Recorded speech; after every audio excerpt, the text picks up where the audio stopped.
kanalıma ve videoma hoş gelmişsiniz. Bugünleri birlikte iktisat seçimi hakkında danışacağız. Hazırda ben hal-hazırda əzab çəkirəm. Mən hal-hazırda Milli Aviasiya Akademiyasında hüquq oxuyuram və ikinci kursa keçirəm. Keçən bu vaxt mən də iktisat seçimi edirdim və bir sıra təcrübələrim olmuşdu. Burada danışacaqlarım yatırım tavsiyəsi deyildir. Sadəcə öz təcrübələrimə, düşüncələrimə əsaslanan fikirlərimi deyəcəyəm. Əgər vaxt çatarsa, aviasiyanın hüququndan da biraz bəhs eləyərəm. Çünki internetdə, sosial şəbəkələrdə qarşıma çıxır. Hüquq üçün aviasiya seçmək istəyənlər, amma qərarsız qalanlar olduqca çoxdur. Ona görə də dedim belə bir video çəkim, çünki nədən olmasın. İlk öncə hər birinizi topladığınız bal nə olursa olsun təbrik eləyirəm. Çünki o zorlu dönemden geçmişsiniz artık ve iktisat seçimine kadar gelmişsiniz. İktisat seçimi en az verdiğimiz imtihanlar kadar önemli bir prosestir. Çünkü orada bir neçə xəta artık sizin üniversitete qəbul olmama kimi riskinizi yaradır. Hətta elə uşaqlar var, 600 plus topluyorlar. Düşünürsünüz ki, istədiyi üniversitete gedə bilər, amma heç birinə daxil ola bilmir. Bu da iktisat seçimi, o sıralamanın səhvi nəticəsində yaranan bir şeydir. Buna görə də burada diqqətli olmanızı tövsiyə edirəm. Bir neçə suallar üzərindən getmək istəyirəm. Çünki həmin sualları ətrafımdan da eşidirəm. Mən özüm də ixtisas seçimi eləyərkən həmin suallar haqqında fikirləşirdim. Birinci, ixtisasa önəm verək, yoxsa universitetə önəm verək? Mən ümumiyyətlə Ada Üniversitetində hüquq oxumaq istəyirdim, amma 30 balım çatmırdı. Həmin dövrdə 627 idi, mən 603 bal toplamışdım. Sonra girdiyim ili də 633 oldu. Olmadı. Zaten olma imkanı da yoktu gibi görüyordum ben. Mən Ada Üniversitetini istirdim, amma bildim ki, daxil ola bilməyəcəm. Və Ada Üniversitetini çox istədiyim üçün oradakı digər ixtisaslara baxmağa başladım və dövlət ictimai münasibətlər, kommunikasiya və rəqəmsal media sahəmə uyğun olurdu. Daha doğrusu mən gedə bilərdim ona 3-cü qrup olaraq. Ancaq aviasiyada hüquqa da düşürdüm və yaxud da Gömrük, Qarabağ universitetlərində hüquqa daxil olma şansım var idi. Və məni düşündürən o idi ki, mən hüququ çox istəyirdim, hüququ çox sevirdim. Uşaqlıqdan bəri xəyalım idi, amma Ada Üniversitetini də çox sevirəm və mən elə düşünürəm ki, Ada Üniversiteti ayrıca çıxmaq üçün bir qapıdır, qapını açır sizə. Ona görə Adanı üstün tuturdum bütün üniversitetlərdən. Düşünürdüm ki, Adaya gedim, dövlət ictimai münasibətlərə gedərəm və kommunikasiya və rəqəmsal mediaya gedərəm. Sonra oradan bir şəkildə xaricə gedərəm, orada hüquq oxuyaram deyə düşünürdüm mən. Mən ixtisas seçimimi tarix müəllimi ilə birgə eləmişdim. O mənə demişdi ki, binaya baxma, ixtisasa bax, deyir, sən hüquqa düşə bilərsən, ancaq bunu öz əlindən itəlirsən elə bil ki, yəni neçə insan sənin xəyalını bu dəqiqə istəyir ki, sən olduğun vəziyyəti xəyal eləyir ki, hüquqa daxil ola bilsin, amma sən bunu istəmirsən. Deyirsən ki, adaya gedəcəm, adaya gedəcəm və o an biraz düşündüm ki, həqiqətən hüququ sırf bina üçün buraxmış oluram. Ona görə də seçimim aviasiya oldu. Sıralama olaraq mən ilk Adanı yazmışdım, Adanın hüquqşünaslığını yazmışdım. Dedim, bəlkə düşərəm, bəlkə bir ümiddir yaşamaq dedim, amma düşmədim. Sonrakılara Bakı Dövlət Aviasiya kimi yerlər yazmışdım. Gömrüyü yazmamışdım. Çünki gömrüyü çox sevmirdim. Ona görə elə aviasiyanı yazdım və orada qəbul oldum. Pullu, pulsuz bunları sıralamışdım. Orada belə bir şey yaşandı ki, müəllim dedi ki, sıralamada əgər aviasiyanı qabaqda yazsaq, aviasiyaya düşəcəksən hüquqa. Yox, əgər kommunikasiya və rəqəmsal medianı adada yüksəyə yazsaq, sən adaya gedəcəksən. Mən o zaman biraz qaldım, təsdiqləmədik cavabı və biraz fikirləşmək istədim və sonra seçimim bellidir yəni nə olduğu. Mənim seçimim olardı ki, ixtisasa önəm verin universitetdənsə. Çünki belə bir şey var ki, universitetdə siz 4 və ya 5 il oxuyacaqsınız və ya tibbisə artıq 6 il oxuyacaqsınız. Amma 6 ildən, 4 ildən sonra siz ixtisas üzrə işləməyə keçəcəksiniz. İxtisas üzrə fəaliyyət göstərmək istəyəcəksiniz. Sizin gələcəkdəki iş imkanlarınız universitetə görə yox, ixtisasınıza görə formalaşır deyə düşünürəm. Ona görə də ixtisasa önəm verməyinizi daha çox tövsiyə eləyərdim. İstəmədiyim universitet, istədiyim ixtisasmı, yoxsa istədiyim universitet, istəmədiyim ixtisasmı deyə soruşsanız, yəni yenə də qəlbinizi dinləyin, orada oxuyanların fikrini alın. Bunları değerlendirin, daha sonra qərar verin. Amma mən olsaydım istədiyim ixtisas istəmədiyim universitet olardı. Çünki onsuz da o ixtisası öyrəndikdən sonra siz nələrsə tapırsınız məşğul olmağa. Gedirsiniz, könüllü fəaliyyəti ilə məşğul olursunuz və ya başqa tədbirlərə qatılırsınız. Artıq universitetin o qədər də bir önəmi olmur. Hansı universitetdə oxuyursunuzsa oxuyun. Əsas odur ki, öz üzərinizdə işləyin. Yaxşı olmağa çalışın ixtisasınızda. Qalan şeylər boş. İxtisasına fərqli olmayaraq universitetin bizə qatacağı dəhşət böyük şeylər yoxdur. Ona görə də mən tövsiyə edərdim ki, istədiyiniz ixtisasa keçin.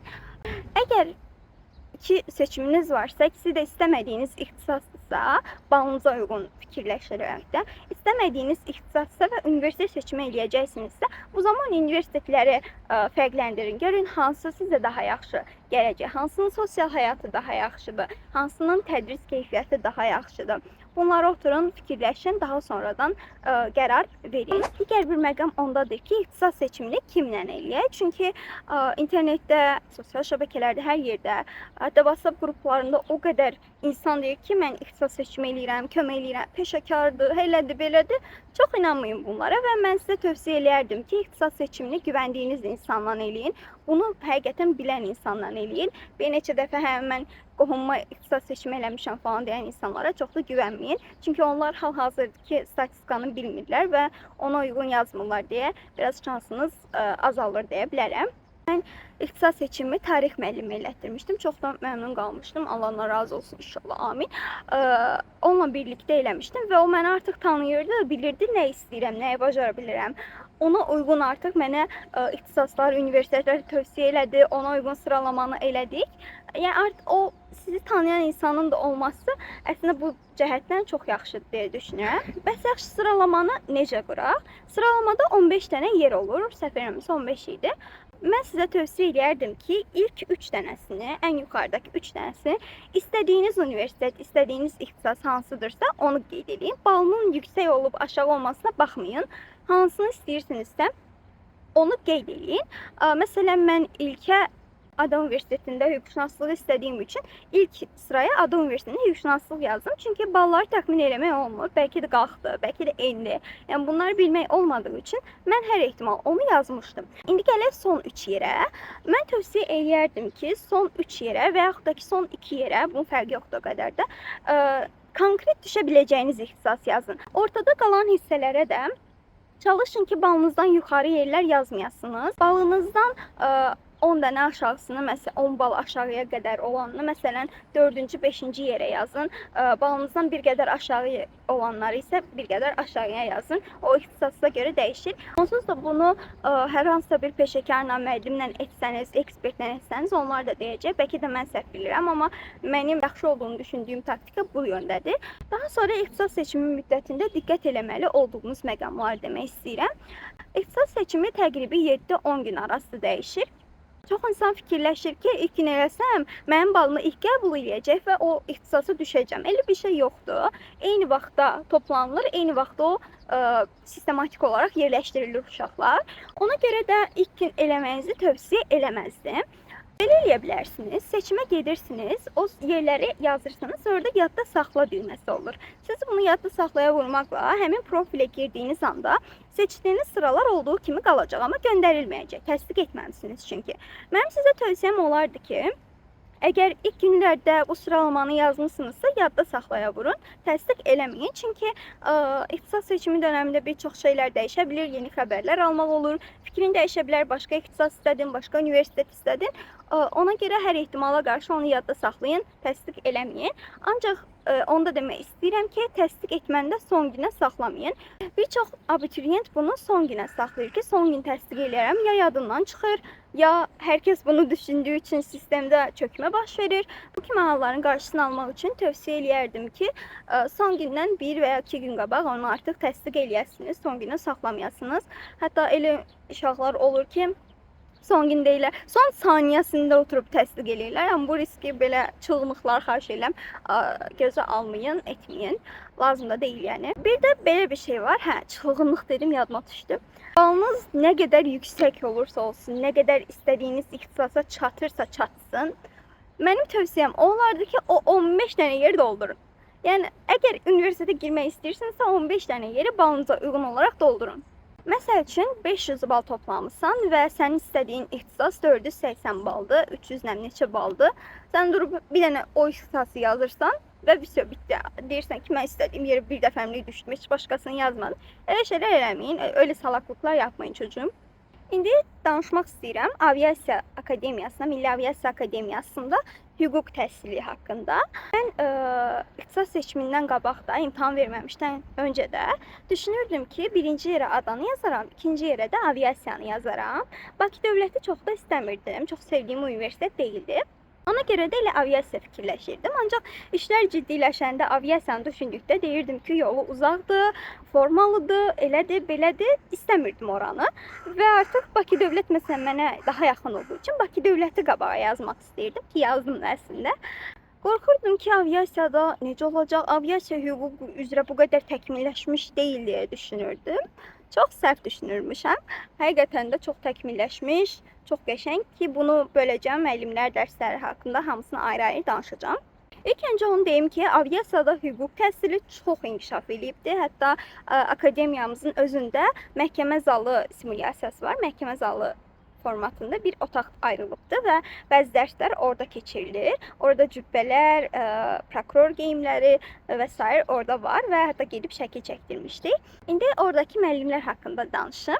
Mən onu deyə bilərəm ki, bizdə birinci kursda hansı müəllim gəlmişdisə, hamısı çox yaxşıdır həqiqətən. Həm tədrislərində yaxşıdırlar, həm xasiyyət olaraq yaxşıdırlar və tələbəcadlıdırlar, şirindilidirlər. Heç kəs demir ki, mən sizi kəsəcəm, kimsə kimdənsə prinsipə düşmür.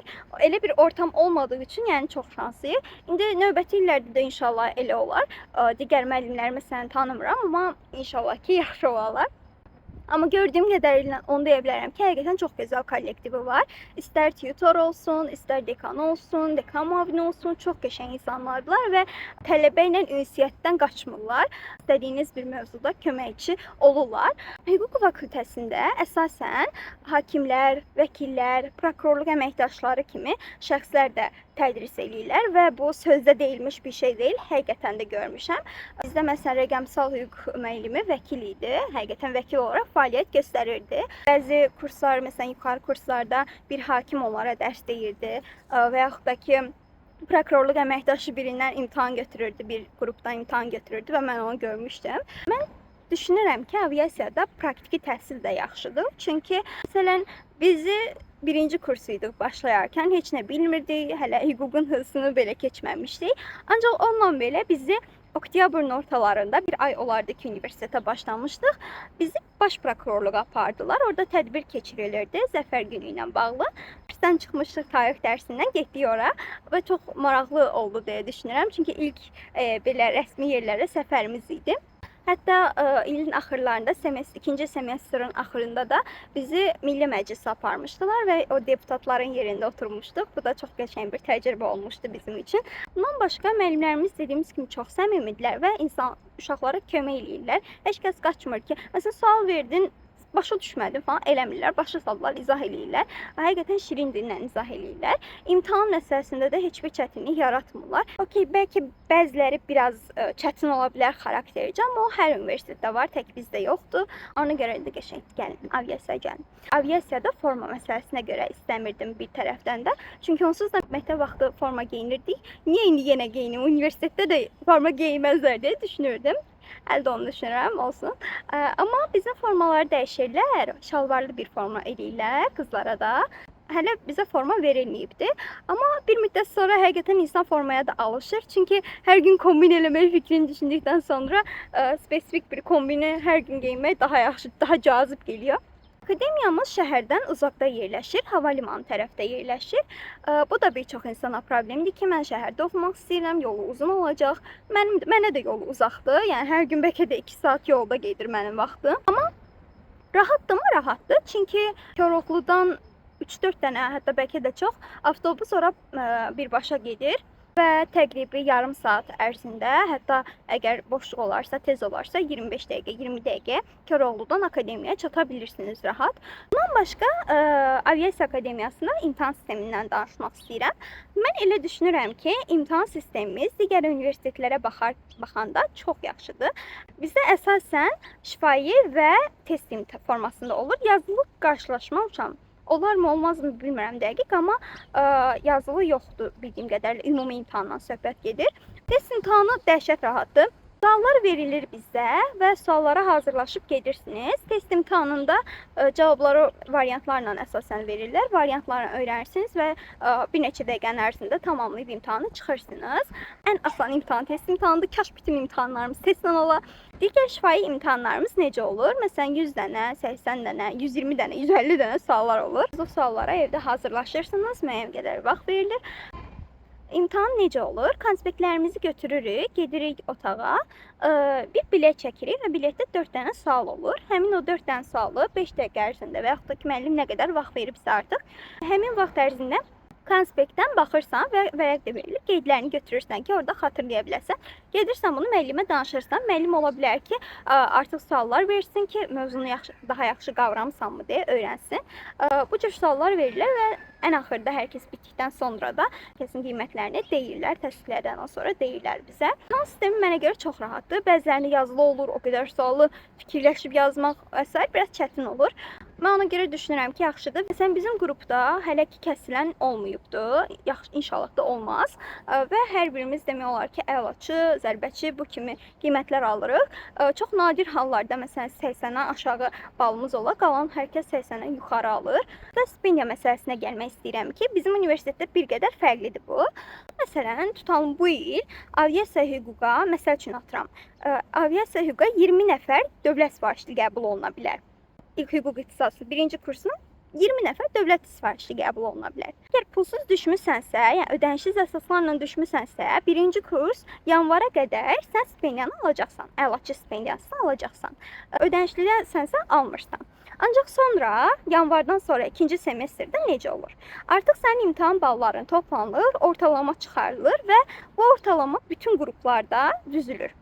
Birinci kursun bütün qruplarında bu düzülür və əgər 20 dənə dövlət sifarişli yer varsa, ortalaması yüksək olan ilk 20 nəfər stipendiya düşür. İstəyirsən ödənişli ol, istəyirsən ödənişsiz ol, o ortalamaya görə gedir. Amma hamısı əlaçı olmur, bəzilərinə həvəsləndirici təqaüd də verirlər. Onun məntiqini hələ tutmamışam tam. Amma yəni belədir, xəbəriniz olsun. Aviasiyanın digər ixtisaslarında normal verilir. Yəni əgər kəsilmirsənsə stipendiyanı alırsan, 51 plusuzda stipendiyanı alırsan, amma İqtisadiyyat və Hüquq fakültəsində bu belə deyil. Orada artıq ortalamaya baxılır. Məsələn, mən ödənişli əsaslarla oxuduğum üçün ilk semestr stipendiya almamışdım. İkinci semestrdə artıq o ortalamaya düşdüyüm üçün stipendiya qazandım. Laçı stipendiyasına düşdüm və alıram. Halbuki ödənişli oxuyuram. Hətta növbəti semestr, birinci kursun ikinci semestrində də qiymətlərim yaxşı olduğu üçün, ortalamam yüksək olduğu üçün, ikinci kursun birinci semestrində də mən stipendiya almağa davam eləyəcəm. Yəni ödənişliyəm, stipendiya düşməyəcəm deyə fikirləşməyin, düşəcəksiniz, amma gərək ortalamanız bayağı yüksək olsun. Ortalamanın yüksək olması 85 plus deyil, bizdə əsasən 95 plusdur. 95-dən məsələn aşağı yığanlar çox nadir hallarda bir neçə bal, hətta 0,2 neçə balla kəsirirlər stipendiyanı. Belə hallarda olur. Ona görə gərək ortalamanızı yüksək tutasınız. Mənim də bu semestr ortalamam 96,6 olmuşdu. Ona görə düşdüm əlaçı stipendiyanı, Allah'a şükür. Mən düşünürəm ki, həm imtahan sisteminə görə, həm müəllimlərinə görə, həm dərsin, tədrisin keyfiyyətinə görə, həm praktikanın çoxluğuna görə aviasiya çox yaxşı bir universitetdir. Seçsəniz, ümid edirəm ki, peşman olmazsınız. Çünki mən peşman olmadım. Ada olsa, adaya qəbul ola bilsəm, adaya istəyərdim, yenə istəyərdim. Amma aviasiyanın da mənə qazandırdığı və qazandıracağı çox şey var. Əgər ixtisas seçimi ilə bağlı və yaxud da aviasiyadakı hüquq təhsili ilə bağlı ağlınızda qalan suallar olarsa, şərhlərdə yazın. Çalışdığım qədər onları cavablandıracağam. Özünüzü qətiyyən stresə salmayın. Mən bacarmayacağam, mən bacarmadım. Beləyəm deməyin. Yəni mənə çox tez keçir vaxt və indi düşünəndə o vaxt çəkdiyim stres o qədər mənasız gəlir ki, ona görə biraz relaks olun və düzgün qərarlar verməyə çalışın. Ümid edirəm ki, seçimlər hər biriniz üçün çox yaxşı olar. Hər biriniz istədiyiniz ixtisasa və istədiyiniz universitetə qəbul olarsınız. Olmadınızsa da pis olmayın. Dünyanın axırı deyil, həqiqətən də axırı deyil. Yəni narahat olmayın. Bir il hazırlaşarsınız. Olmadı başqa bir ixtisasa əgər düşmüsünüzsə, alışarsınız ora. Çünki insanın gözləmədiyi yerdən gözləmədiyi fürsətlər çıxır. Ona görə də narahat olmayın. İnşallah ki, nə olursa olsun xeyirlisi olar sizin üçün. Ətrafınızı dinləyin, öz ürəyinizdən gələnləri dinləyin, ona görə qərar verin. İş imkanlarına baxın, görün hansının önü açıqdır, hansı ixtisasların önü açıqdır. Bunlara uyğun qərar verin və çox tələsməyin, daha relaks bir şəkildə ay mən heç nə eləyəməyəcəm, ay heç nə eləyəməyəcəm deyə düşünməyin. Çox yaxşı olacaq inşallah. Öpürəm sizi. Suallarınız olarsa şərhlər qismində yaza bilərsiniz. İnşallah ki, hamısını cavablayacağam. Növbəti videolarda görüşmək ümidi ilə sağ olun.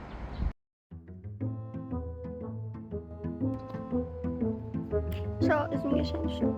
Wow, oh my god. O nasıl bir konuşma tarzı?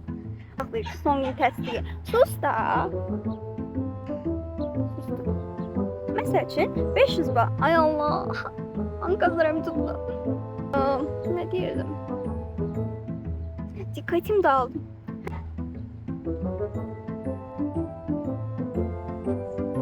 Of, yüreğim sıkıldı. Ne diyecektim? Allah benim B12'mi kahretsin. Esasından